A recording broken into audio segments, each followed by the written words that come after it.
ओम शांति। 1 मई 2025 की प्रातः मुरली में बाबा ने कहा, मीठे बच्चे, तुम बेहद के बाप से बेहद का वर्षा लेने आए हो। यहाँ हद की कोई बात नहीं।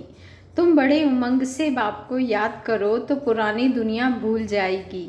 मीठे बच्चे, तुम बेहद के बाप से बेहद का वर्षा लेने आए हो। यहाँ हद की कोई बात नहीं। तुम बड़े उमंग से बाप को याद करो तो पुरानी दुनिया भूल जाएगी। प्रश्न है, कौन सी एक बात तुम्हें बार बार अपने से घोट कर पक्की करनी चाहिए? उत्तर है, हम आत्मा हैं। हम परमात्मा बाप से वर्षा ले रहे हैं। आत्माएं हैं बच्चे, परमात्मा है बाप। अभी बच्चे और बाप का मेला हुआ है। यह बात बार बार घोट कर पक्की करो। जितना आत्माभिमानी बनते जाएंगे, देह अभिमान मिट जाएगा।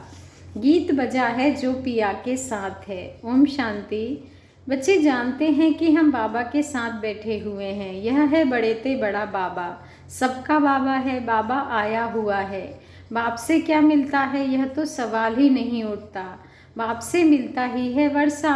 यह है सबका बेहद का बाप, जिससे बेहद का सुख, बेहद की प्रॉपर्टी मिलती है।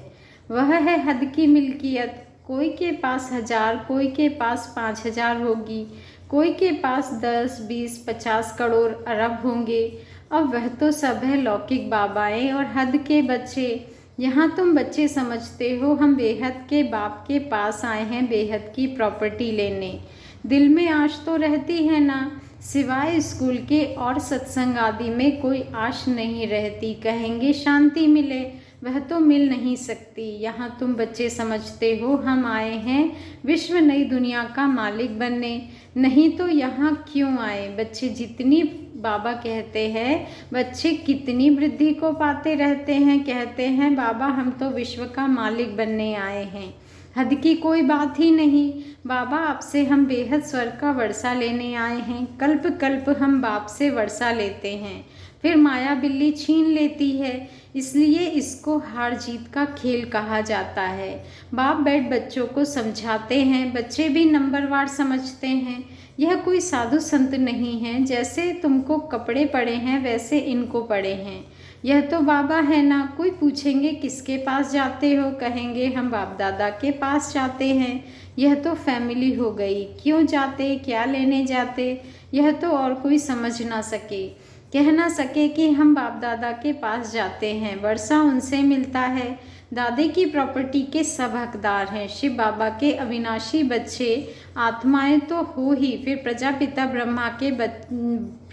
ब्रह्मा के बनने से उनके पोते पोत्रियां हो। अभी तुम बच्चे जानते हो हम आत्मा हैं, यह तो बहुत पक्का घूंटना चाहिए। हम आत्माएं परमात्मा बाप से वर्षा लेते हैं। हम आत्माएं बाप से आकर मिले हैं। आगे तो शरीर का भान था, फलाने फलाने नाम वाले ही प्रॉपर्टी लेते हैं। अभी तो है आत्माएं परमात्मा से वर्षा लेते हैं। आत्माएं हैं बच्चे, परमात्मा है बाप। बच्चे और बाप का बहुत समय के बाद मेला लगता है एक ही बारी। भक्ति मार्ग में फिर अनेक आर्टिफिशियल मेले लगते रहते हैं। यह है सबसे वंडरफुल मेला। आत्माएं परमात्मा अलग रहे बहुकाल। कौन? तुम आत्माएं। यह भी तुम समझते हो हम आत्माएं अपने स्वीट साइलेंस होम में रहने वाली हैं। अभी यहाँ पाठ बजाते बजाते थक गए हैं तो सन्यासी गुरु आदि के पास जाकर शांति मांगते हैं। समझते हैं वह घर बार छोड़ जंगल में जाते हैं, उनसे शांति मिलेगी, परंतु ऐसे है नहीं। अभी तो सभी शहर में आ रहे हैं। बाबा कहते हैं अभी तो सभी शहर में आ गए हैं। जंगल में गुफाएं खाली पड़ी हैं, गुरु बनकर बैठे हैं। नहीं तो उन्हों को निवृत्ति मार्ग का ज्ञान दे पवित्रता सिखलानी है। आजकल तो देखो शादियां कराते रहते हैं। तुम बच्चे तो अपने योग बल से अपनी कर्मेंद्रियों को वश में करते हो। कर्मेंद्रियां योग बल से शीतल हो जाएंगी। कर्मेंद्रियों में चंचलता होती है ना, अब कर्मेंद्रियों पर जीत पानी है।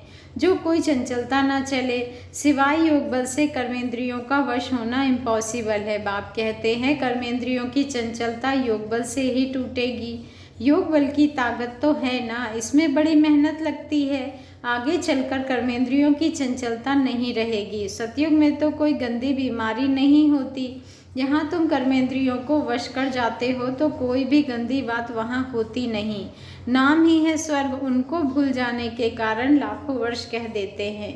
अभी तक भी मंदिर बनाते रहते हैं। अगर लाखों वर्ष हुए हों तो फिर बात ही याद ना हो।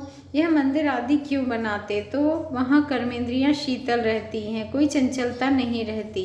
शिव बाबा को तो कर्मेंद्रियाँ है नहीं, बाकी आत्मा में ज्ञान तो सारा है ना।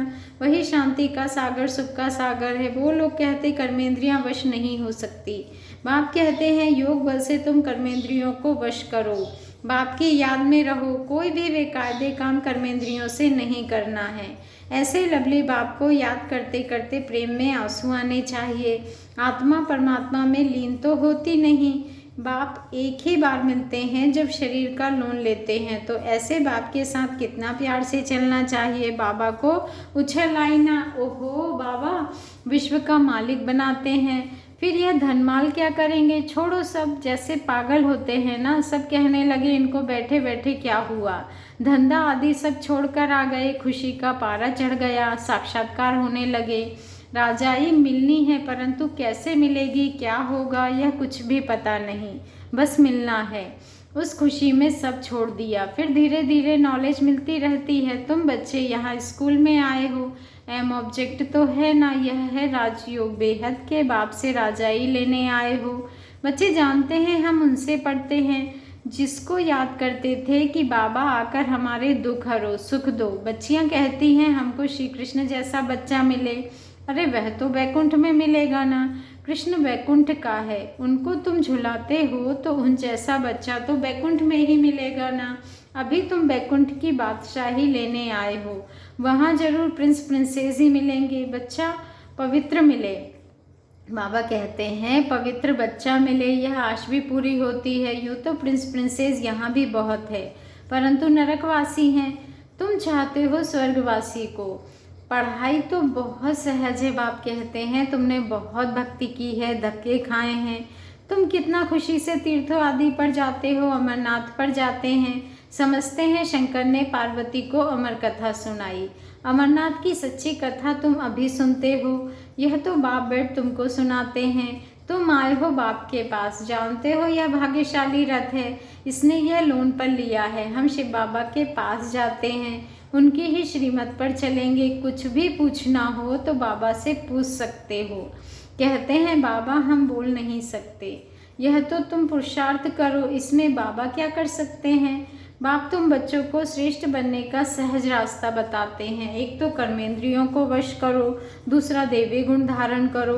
कोई गुस्सा आदि करे तो सुनो नहीं, एक कान से सुन दूसरे से निकाल दो। जो ईविल बात पसंद ना आए उसे सुनो ही नहीं। देखो पति क्रोध करता है, मारता है, तो क्या करना चाहिए। जब देखो पति गुस्सा करता है तो उन पर फूल बरसाओ, हंसते रहो। युक्तियाँ तो बहुत है, कामेशु क्रोधेशु होते हैं ना, अबलाएं पुकारती हैं। एक द्रौपदी नहीं, सब है। अब बाप आए हैं नगन होने से बचाने। बाप कहते हैं इस मृत्यु लोक में यह तुम्हारा अंतिम जन्म है। हम तुम बच्चों को शांति धाम ले जाने आया हूँ। वहाँ पतितात्मा तो जा ना सके, इसलिए मैं आकर सबको पावन बनाता हूँ। जिसको जो पाठ मिला हुआ है वह पूरा कर, अब सबको वापस जाना है।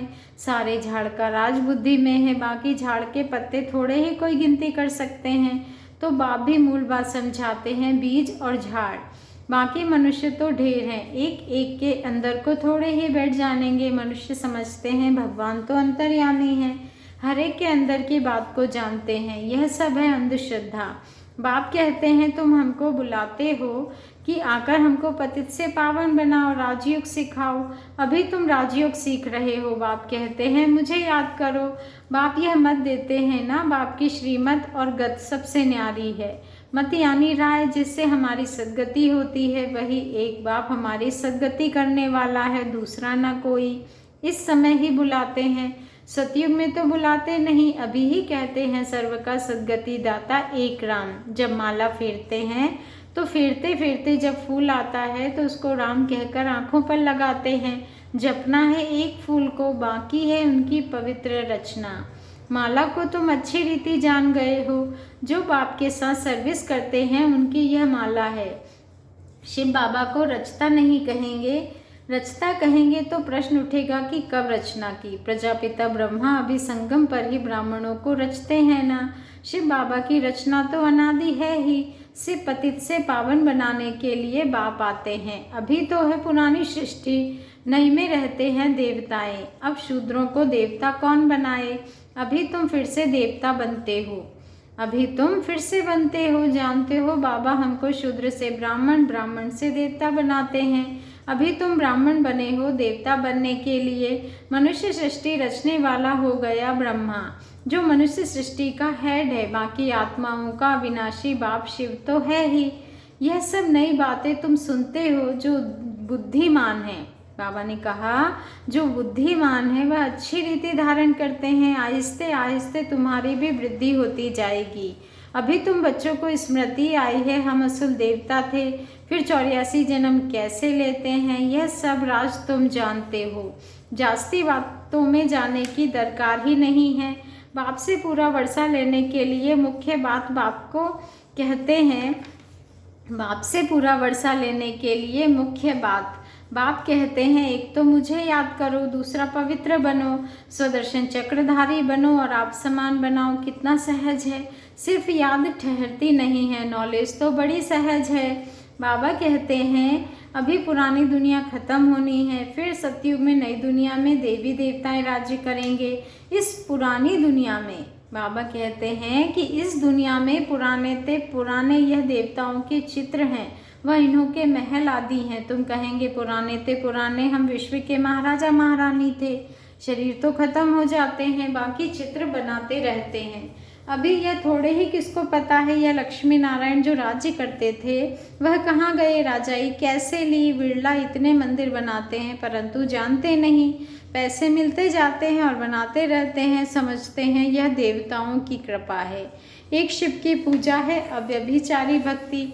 ज्ञान देने वाला तो ज्ञान सागर एक ही है, बाकी है भक्ति मार्ग। ज्ञान से आधा कल्प सद्गति होती है, फिर भक्ति की दरकार नहीं रहती। ज्ञान भक्ति वैराग्य, भक्ति से पुरानी दुनिया से वैराग्य। पुरानी अब खत्म होनी है, इसमें आसक्ति क्या रखें, अब तो नाटक पूरा होता है। हम जाते हैं घर, वह खुशी रहती है। कई समझते हैं मोक्ष पाना तो अच्छा है, फिर आएंगे नहीं। आत्मा बुद्धबुदा है जो सागर में मिल जाता है, यह सब गपोड़े हैं। एक्टर तो एक्ट करेगा जरूर, जो घर बैठ जाए वह कोई एक्टर थोड़े ही हुआ, मोक्ष होता नहीं। यह ड्रामा अनादि बना हुआ है, यहाँ तुमको कितनी नॉलेज मिलती है, मनुष्यों की बुद्धि में तो कुछ भी नहीं है। तुम्हारा पार्ट ही है बाप से ज्ञान लेने का, वर्षा पाने का। तुम ड्रामा में बंधायमान हो, पुरुषार्थ जरूर करेंगे, ऐसे नहीं ड्रामा में होगा तो मिलेगा, फिर तो बैठ जाओ। लेकिन कर्म बगैर कोई रह नहीं सकता है, कर्म संन्यास हो ही नहीं सकता। अच्छा, मीठे मीठे सिकी लदे बच्चों प्रति माता पिता बाप दादा का याद प्यार और गुड मॉर्निंग। रूहानी बाप की रूहानी बच्चों को नमस्ते, और हम रूहानी बच्चों की रूहानी माता पिता बाप दादा को दिल से याद प्यार, गुड मॉर्निंग और नमस्ते। शुक्रिया बाबा, शुक्रिया। धारणा के लिए मुख्य सार है, फर्स्ट पॉइंट है योग बल की ताकत से अपनी कर्मेंद्रियों को शीतल बनाना है, वश में रखना है। ईविल बातें ना तो सुननी है ना सुनानी है। जो बात पसंद नहीं आती उसे एक कान से सुन दूसरे से निकाल देना है। सेकंड पॉइंट है बाप से पूरा वर्षा लेने के लिए स्वदर्शन चक्रधारी बनना है, पवित्र बन आप समान बनाने की सेवा करनी है। वरदान है मुरली के साज द्वारा माया को सरेंडर कराने वाले मुरलीधर भव। मुरली के साज द्वारा माया को सरेंडर कराने वाले मुरलीधर भव। आज का स्वमान है मैं मुरलीधर हूँ। मुरलियाँ तो बहुत सुनी हैं, अब ऐसे मुरलीधर बनो जो माया मुरली के आगे न्योछावर हो जाए, सरेंडर हो जाए। मुरली के राज का साज अगर सदैव बजाते रहो तो माया सदा के लिए सरेंडर हो जाएगी। माया का मुख्य स्वरूप कारण के रूप में आता है। जब मुरली द्वारा कारण का निवारण मिल जाएगा तो माया सदा के लिए समाप्त हो जाएगी। कारण खत्म अर्थात माया खत्म। स्लोगन है अनुभवी स्वरूप बनो तो चेहरे से खुशनसीबी की झलक दिखाई देगी। अनुभवी स्वरूप बनो तो चेहरे से खुशनसीबी की झलक दिखाई देगी। आज का व्यक्त इशारा है रूहानी रॉयल्टी और प्योरिटी की पर्सनैलिटी धारण करो। संगम युगी ब्राह्मण जीवन की विशेषता पवित्रता है। प्रवृत्ति में रहते अपवित्रता से निवृत्त रहना, स्वप्न मात्र भी अपवित्रता के संकल्प से मुक्त रहना, यही विश्व को चैलेंज करने का साधन है। यही आप ब्राह्मणों की रूहानी रॉयल्टी और पर्सनैलिटी है। अच्छा, ओम शांति। शुक्रिया बाबा, शुक्रिया।